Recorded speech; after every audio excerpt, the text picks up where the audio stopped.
The Yoga Vasistha often exhorts us to seek the company of the wise. And this might seem like good advice. Be in the company of those who can turn you towards direct understanding, or who can at least assist you in this. But the reality of this is you're going to form a relationship with the Guru. And this is a very precarious thing. The relationship is more than likely got no spiritual value whatsoever, or at least it's independent of the content of the teaching. There are traditions which encourage devotion to the Guru, and this devotion isn't just a nice thing, it's essentially falling in love with the Guru. And it seems to me that this is not only a psychological liability, but a spiritual disaster. Falling in love is an intoxicating experience, and falling in love with a Guru is several magnitudes more intoxicating. But when you've projected your emotional centre of gravity outside to such an extent, you're extremely far removed from the wisdom teachings. So this relationship with the Guru can be problematical. And I think it's quite good that we've got the internet and we can see gurus online and get their teachings. And you keep your own emotional centre of gravity. You use the teachings. You use the Guru. It's difficult to see how there's benefit for either party if you fall in love with the Guru. It's usually pretty disastrous for the Guru as well, because the Guru has an ego. And very often it's that ego which is providing the dynamic for the relationship. And the devotee feeds that to the most grotesque extent. So I suggest the best relationship is one where you have your own emotional centre of gravity and you use the teachings, you take the teachings as you see fit. Vasistha continued, the enemies of holiness, which are greed, delusion, etc., are greatly weakened in the case of the wise men who are full of dispassion and who rest in the supreme state. Notice it just says greatly weakened. They can easily be fanned into life again by the fire of the devotee's devotion. They do not give way to exhilaration or to anger. They do not get involved in anything or take anything. They neither agitate people, nor are they agitated by them. They are neither atheists, nor are they confined to a traditional belief. They do not engage themselves in torturous practices, even if they are ordained by the scriptures. Their actions and behaviour are full of common sense and sweetness, soft and affectionate. They gladden the hearts of all. They point out the wise path, and instantly and spontaneously they decide what is best.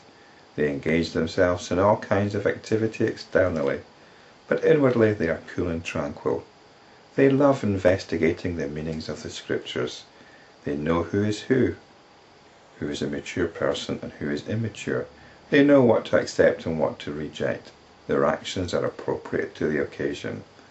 They avoid forbidden actions. They enjoy good company. They worship with the flowers of wisdom everyone who seeks their company and their teaching. They rob the people of their sorrow and grief. They are kind and gentle, but when the rulers of the earth become unrighteous and oppressive, they shake them up, even as an earthquake shakes a mountain. They encourage people in distress and enhance the joy of the happy ones. They restrain the ignorant and foolish behaviour of people.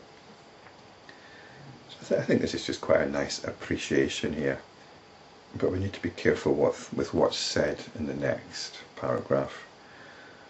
When one is afflicted by calamities and mental confusion, trials and tribulations, the saints alone are one's refuge.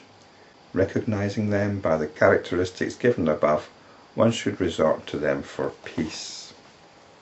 This is all by way of a side effect. This is not what the Guru is about. It's certainly wonderful to be in the company of somebody who is not prone to bullshit, if you'll excuse the expression. But it isn't the Guru's concern to provide any kind of refuge. But if it happens, it happens. The ocean of samsara is impassable except with the help of the saints. One should not become passive, fatalistically accepting whatever happens. This is often what happens with the devotee who's in love with the Guru and believes that the Guru is protecting them and that the Guru is doing everything for them. There can be some spiritual benefit to that way of thinking, but there's also a lot of pitfalls as well. If all the qualities described are not found in one person, if even one of these qualities is present, one should resort to such a holy man, ignoring all the other defects that may be found in him. And this is the point. I don't think you should be ignoring defects. It's quite important to acknowledge defects in the Guru. Extremely important, in fact. One should learn to recognize the good in others as well as the defects, and then one should strive to resort to the company of the good and the wise. Even if a good person has some defect, one should serve him, avoiding major evil tendencies. If one does not overcome evil tendencies, even a good man becomes wicked. This is what I have observed.